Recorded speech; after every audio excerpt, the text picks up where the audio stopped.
Hello everyone. Hi guys, in this video we're going to talk about our 3 projects that we've been working on lately and do a cost, call it analysis or a comparison from a quote that we got from a local company.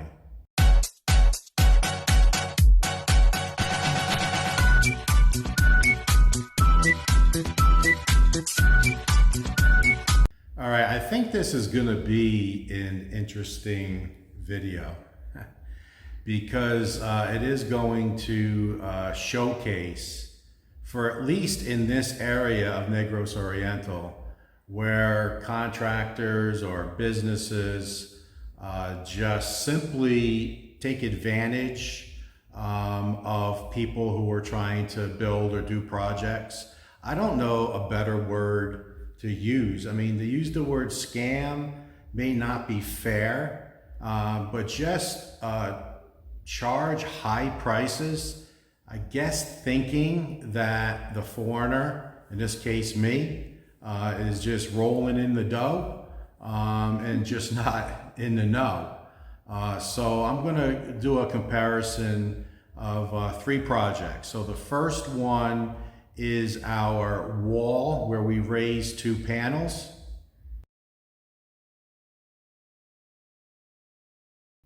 The second one is the ceiling in the dirty kitchen.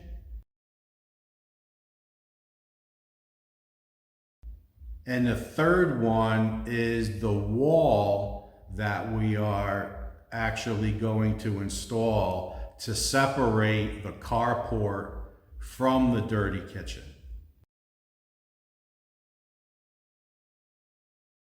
So let's start with the wall. Build that wall. Build that wall. So I have notes because I have quite a bit of numbers.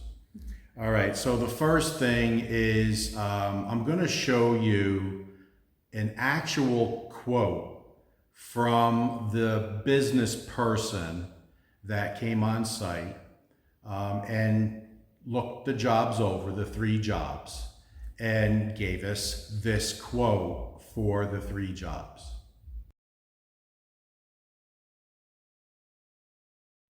So the first thing that I noticed is there's no detail. It's basically, this is what I'm going to do and this is the cost. And then they did total it at the end. So, you know, right off the bat, I wouldn't accept a contract like that. And I only showed the area in which they showed the detail. I'm not going to give the person's name, but I do also want to tell you, it's a contract, right? There was no place for signature, for my signature or his signature. So right off the bat, you know, I wouldn't use that company. So let me just kind of add to this a little bit. The person came up and brought his foreman with him and looked over the 3 jobs. And they were 3 hours late. I was getting to that. They said, when do you want us to come up? I said, you pick the day. Because again, trying to make it easy for them because we're home most days. And if we're going somewhere it's not that important, we can always reschedule. So, and I think it was a Friday. Yeah. And he said, I'll be there at 5 p.m. on Friday because evidently he was working throughout the day and he wanted to show up at the end of the workday, which is typically like about 5 o'clock.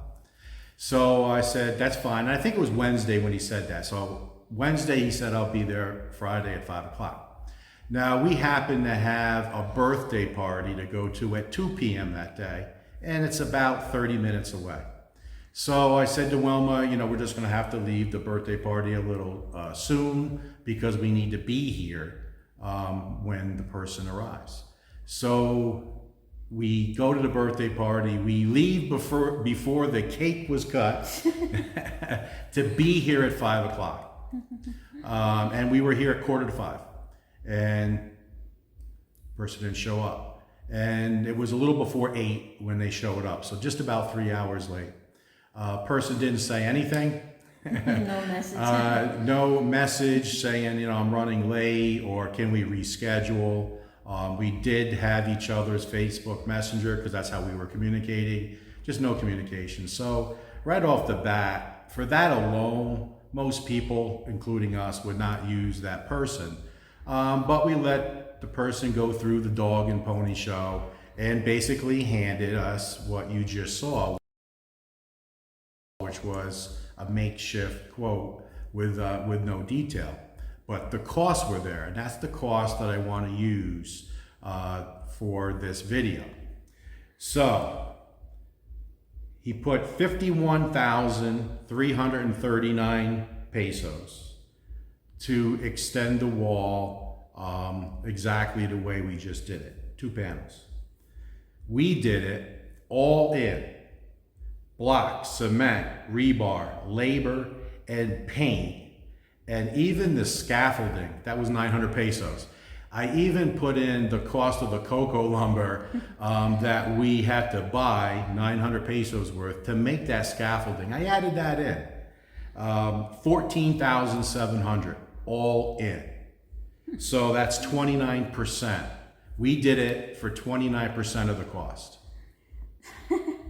They just think that we have this stupid sign in our forehead. A tattoo that says stupid. Yeah, stupid. All right, so let's jump to the ceiling. The quote that you just saw, 64,597 pesos. Now, all in, the Hardy Flex was 98.40. All the metal work, the molding, which you haven't seen yet, the putty, the rivets, I had to buy a rivet gun, threw that in. The paint, a couple gallons of paint, and I added 4 days. It looks like they're gonna have it done in 3, but I added 4 days of labor. 28,872 pesos, or we did it for 45% of the quote, less than half. So we're saving money hand over fist. Next up is the dirty kitchen wall. So their quote, and this is not quite apples to apples, but it actually makes it even worse because I'm going to try to explain it. The quote was, we don't want to do hollow block, it's going to be too much money for you. And the quote for that wall, 67,804 pesos. But what they were going to do was do metal studs with that hardy board that we're doing in the ceiling, 2 layers, one outside, one inside, 1 window and a door. And the door would not have glass in it, so it would be pretty dark. The only light that would come through would be through the window, unless we open the door. So basically metal studs, hardy flex, door and window. Installed 67,804. We went to J Marking ourselves, Yeah. and I designed exactly what I wanted, just like our bedroom slider. 2 panels, 1/4-inch glass, with a tint. It's going to be 2 sliding, or 1 fixed panel, 1 sliding panel, with a screen, installed. 20,273 pesos compared to 67.8. That's 30%. So it's going to be a nicer wall with 1/4-inch glass, tinted with screen. It'll open up, the slider will open up much larger than that little window for more ventilation. It's just going to look much, much better. It's going to be brighter. Much brighter with the 2 fixed glass over top. Yeah. And it's 30% of the cost.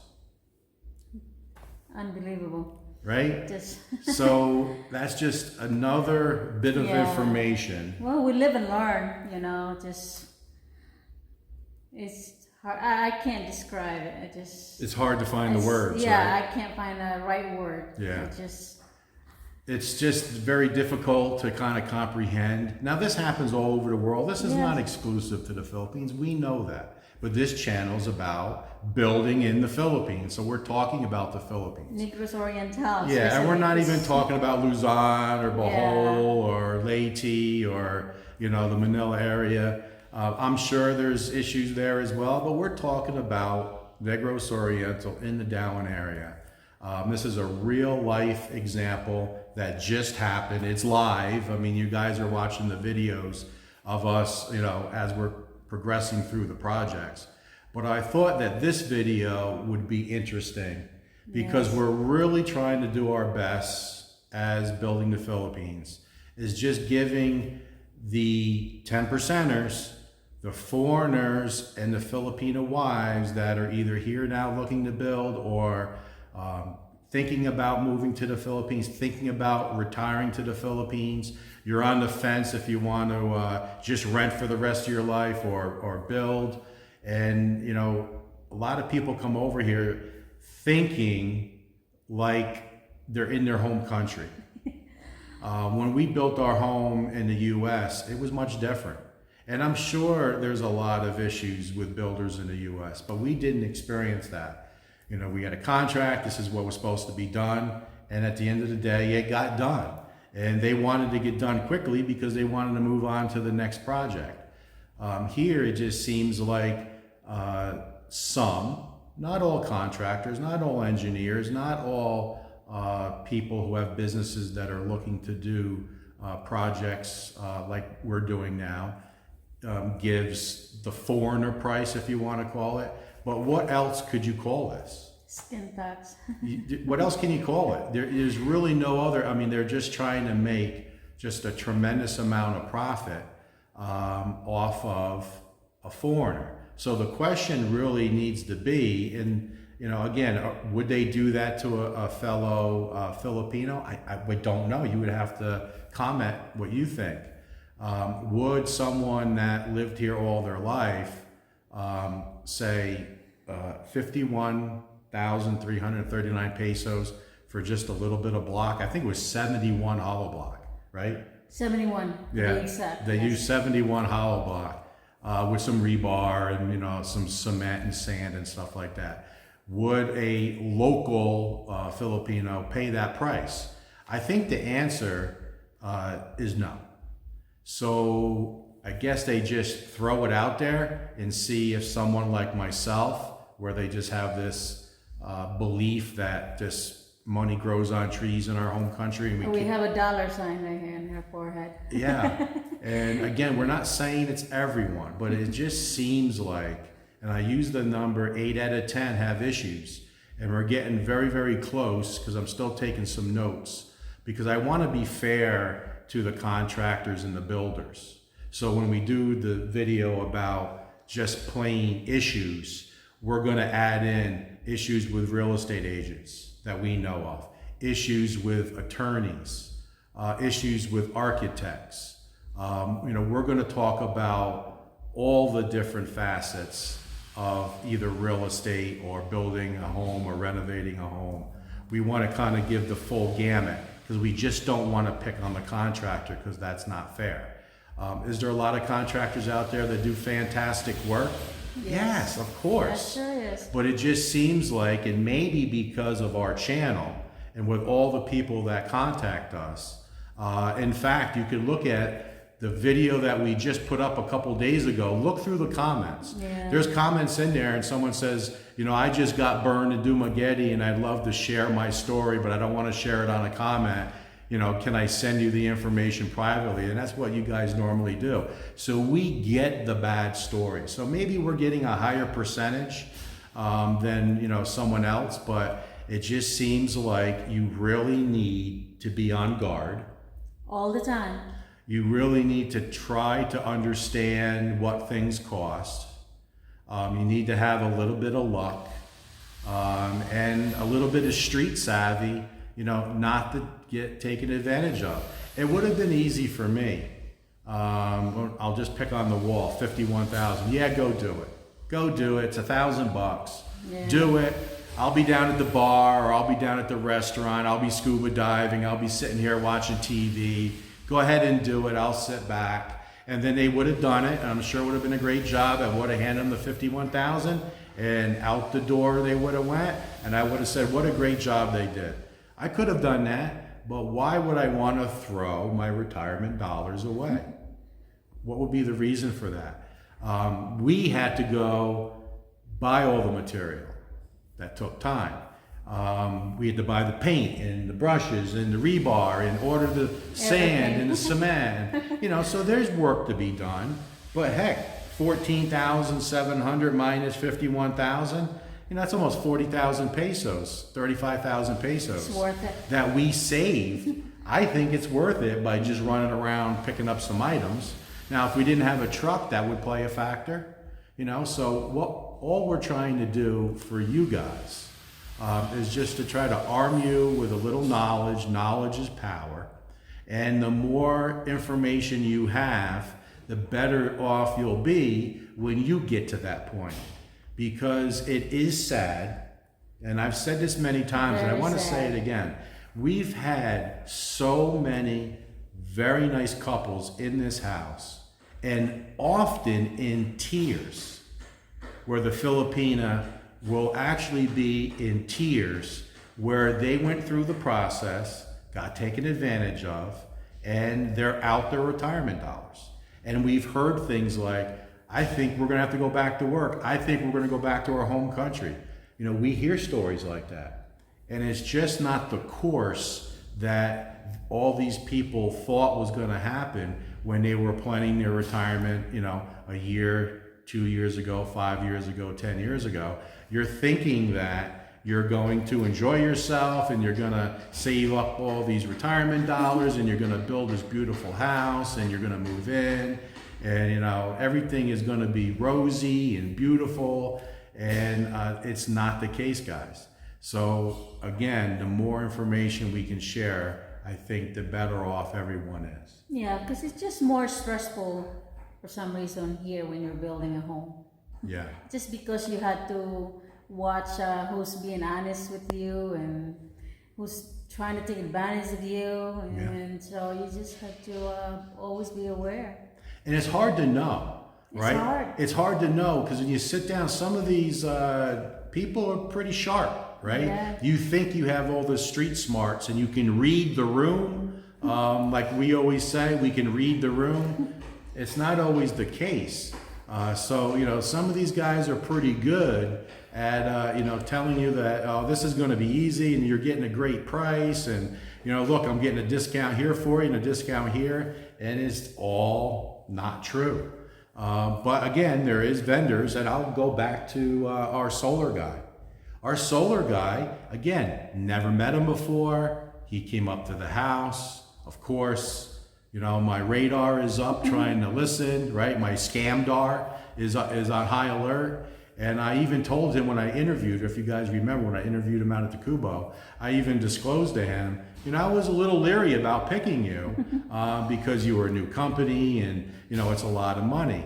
But look at him. Honest as the day is long, did a fantastic job. So there's lots of examples of good stories, but there also is an awful lot of challenging stories out there, and it's difficult to hear. Yes. So hopefully this kind of downer of a video is helpful for some of you. I appreciate you guys watching, and we'll talk to you again soon.